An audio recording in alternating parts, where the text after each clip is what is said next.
I'm excited about today's episode where we talk about workflow optimization. And we're going to be focusing today on just your day schedule. Now, I'm going to give a basic example and you can adapt this to your industry. So, your industry is going to be a little bit different if you're customer centric, if you're a leader, if you're someone that does more data entry, if it's remote versus in office. These are all things that will affect the day schedule, but I'm going to give you an example so you can see the energy flow and how different it can be versus pinging and ponging all day long in response mode. Now, if you're not already connected, we are doing multi-streaming as I record this, and then an edited version will be out on YouTube in the playlist Think Different. Make sure that you're following along for more tips and techniques as we continue this journey. In workforce energy management, it came out that 4 categories were trending at any point in time when we talk about employee engagement, when we talk about productivity optimization in changing world times where we're always just chasing something. It seems like we can't get enough work done because there's always something new to learn, always something to fix. And then when I was speaking about burnout prevention, it was the same for factors that were trending over and over again. And really, it can be a guide. It can be a guiding compass to us where we want to go with our teams, where we want to go with our organization, but we have to make sure that we're also managing the energy of our teams and having a sense of direction and guiding our teams, navigating them through this, knowing who's on this expedition and strengthening that communication and that cross-department collaboration. Building up trust and team energy to make sure that synergy is there and flowing. And then where we're focusing today is on workflow productivity optimization. Now, I'm going to just take a little piece out of the productivity optimization. It's a really big category that we talk about, and we almost sprinkle it through every session because it really is a catalyst. Instead of adding more, we're going to work more efficiently. We're going to have more focused time so that we can do more, that we can be more productive. And so it takes a couple sessions for people to start to switch the mindset that we don't just pile on activities. We're going to actually do some focused work and get the productivity out of it. So let's focus on workflow today. And where we're going to go from here is I'm going to show you some energy schedules in which you will see where the flow thrives and where it can be lost. So the first schedule is your current schedule. So let's just take a Monday morning. Let's take today is obviously not Monday when I'm recording this, but let's take a Monday morning. So on Monday, you were off for the weekend. Maybe you were answering emails or taking care of things just to keep up. Monday, you get in the office, you have meetings, you have meetings, you have meetings. So this could be multi-meetings. This could be an hour and a half long meeting. Basically, Monday morning, you come in and you are just slammed with meetings. You haven't even opened your email, most likely. You probably got in the office, got caught by a bunch of people, and then you went into this meeting. So most likely, in these situations, you're not prepared for the meeting. You don't have the data that you're supposed to bring. You didn't see maybe an email that you're supposed to see. You don't have the statistics from the weekend that happened. And so meetings, the first thing on Monday morning, have been proven to be ineffective. A lot of companies have moved away from meetings on Monday morning because of this reason. People are not prepared because they're still catching up from the weekend or whatever happened on Friday afternoon. Now let's move to the next activity of your current schedule, and that is getting the emails. So you get out of these meetings, you have more on your to-do list, right? You got assigned more. That's usually what happens in meetings. Now you get to your emails, and basically that will dictate the rest of your day. It is common that most of our week is dictated by whatever people put on our calendar and the emails that come in. So you dig into action items in response mode to the meeting. You dig into the emails. Okay, this takes you to like 11:30 now because you've been chasing around based off of whatever actions came out of those 2 items, emails and meetings. You're going to do some follow-up emails from that meeting. So now you have your data from the meeting. You finally had time to look up the information that you were supposed to provide this morning, and you send that email out. Another email for everyone else on the team, mind you. And then maybe around noon, you'll eat lunch. It depends on how hectic the day has been. Most people will get rid of their lunch or work through lunch. I was one of those people, and it does not serve you well. Obviously, I'm talking about burnout, so eventually that catches up to you. And then the whole afternoon is action items off of your emails and the meeting responses. So, off your current schedule, how is the energy? It sounds like you had no control over your day. It sounds like you've been chasing your butt all day long. You're going to go home and just be like, that was exhausting. You're going to come home and your partner, your pets, your plants are going to be like, how was your day? And you're going to say, great. It was fine. Another day at the office. A case of the Mondays.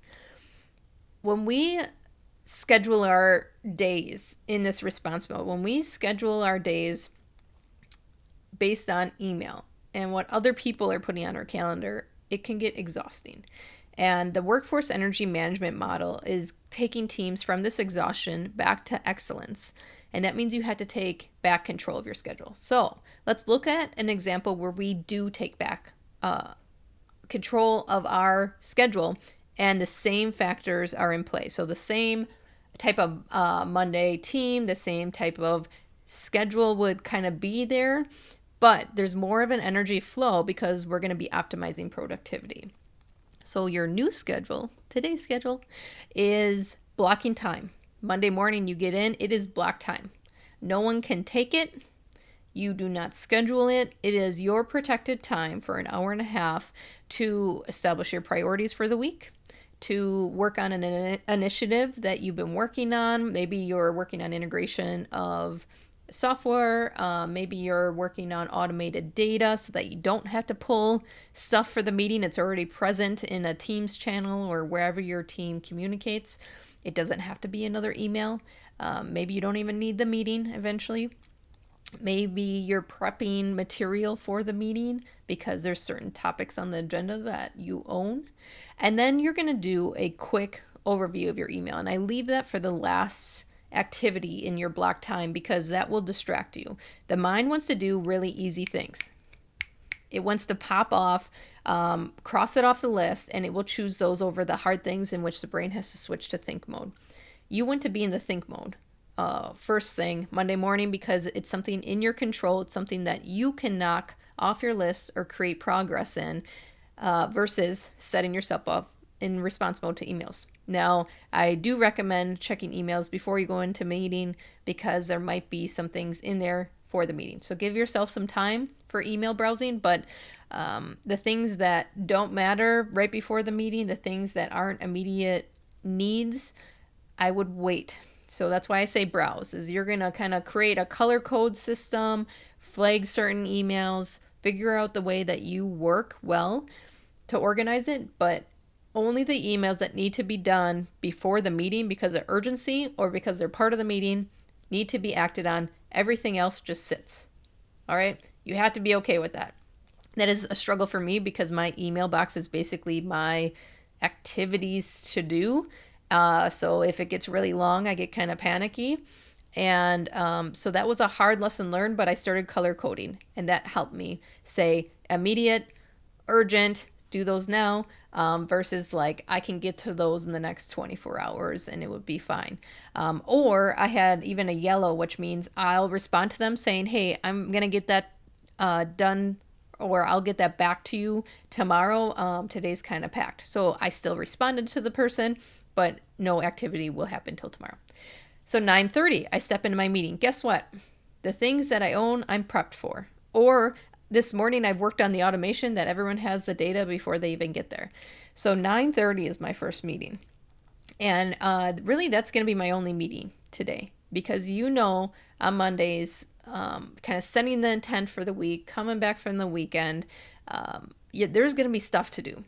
And I think one issue that we have and why we're burning people out is we're overpacking everyone's day. And then we expect them to still be productive.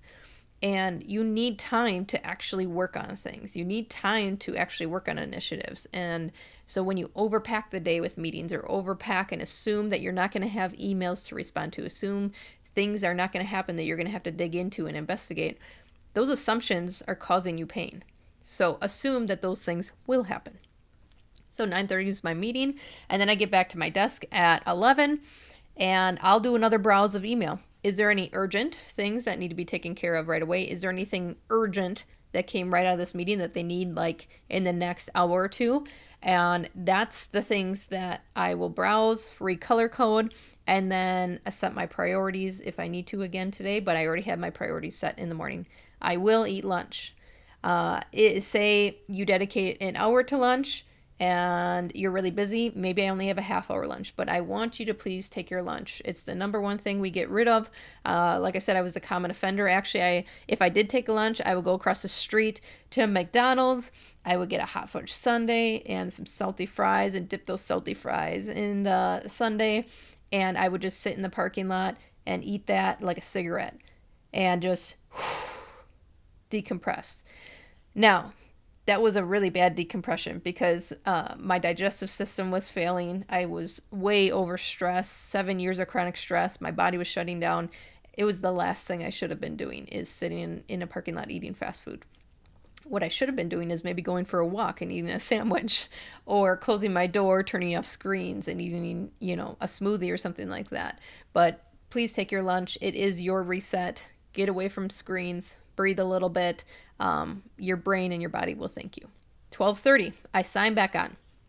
And I will start working on some action items now from these emails and the meetings. So this is dedicated time for the next couple hours to just start knocking things off my list so that tomorrow it's not a giant laundry list. This is where I'm knocking stuff off my list.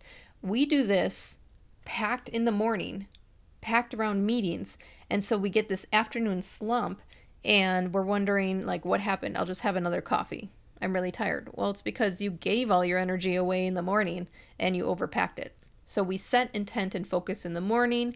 We have control of our day. And now we're hitting the activity items with kind of a clear mind after lunch. And we're going to start knocking things off that list. And then 4 o'clock. So say I get done at 4:30. 4 o'clock, I'm going to reflect on my day progress. We don't do that. And we do a lot during the day. We are working our butts off. We are crossing things off our list. We're making progress on initiatives. Maybe we even conquered some hurdles in a meeting this morning. So reflecting on this daily, even if it's just for 5 minutes, will prove to your brain progress. And that will keep you out of this survivorship mode, this like zombie mode of day after day, Monday, Tuesday, Wednesdays, hump day, Thursday, Friday. And you just like go through life just Monday, Tuesday, Wednesday, Thursday, Friday, Monday, Tuesday. Reflecting every day will prove how much you're getting done. And when you do that, you will be amazed how productive you are. You will be amazed at how much you can get done in a day. So make sure you reflect, even if it's for 5 minutes. And then begin setting up your priorities for tomorrow. We do that at 4:30, or we don't do it till 8 o'clock again the next day, and we're trying to think what happened. We're regrouping from yesterday, the emails. Do that the day before. I'm closing up the day. I just reflected. Here's all the things that I need to do tomorrow, and that will help me set my priorities in the morning. So that's today's schedule. Let me show you the energy in this. So here's the same schedule, but this is instead of time blocks or, clock time, we're assigning energy to it. So at 8 o'clock when I got in the office, focus. That block time is my focus time. That is me 100% in control of my time, setting my intentions, having personal freedom and autonomy to work on things. Imagine the energy flow of that if we stop treating people like robots, dictating every part of their schedule and allowing them to step into their schedule and get things done. They're more productive.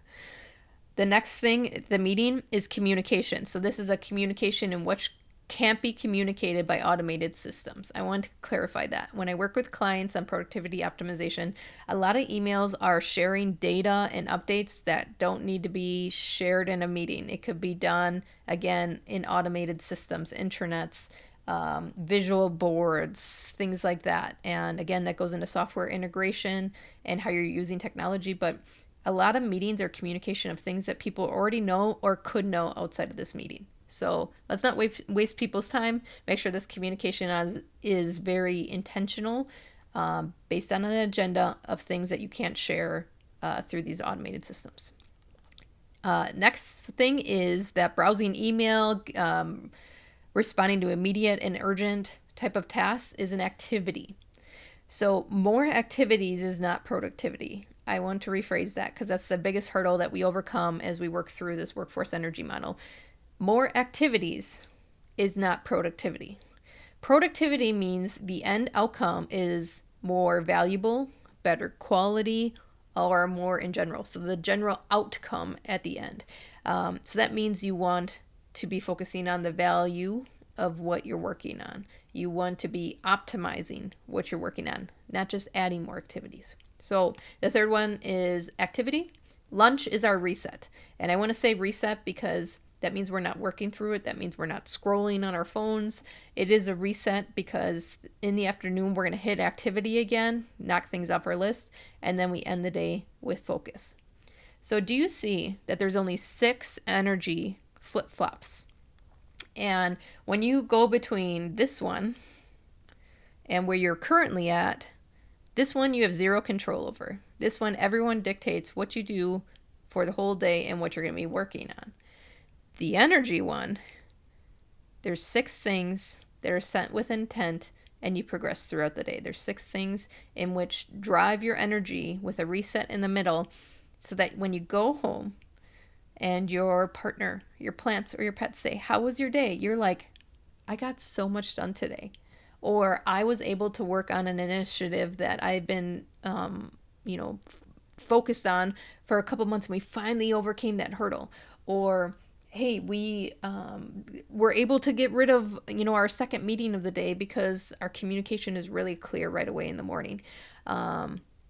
Or these activities in the afternoon, we're like scaling forward so fast that now we have time to do more focused work, and I can shift today's schedule that you see over here into more focused type energy work. So what we're doing with intent on our schedule is using energy blocks to make our schedule versus just letting whatever comes our way through email, whatever comes our way through calendar in response mode.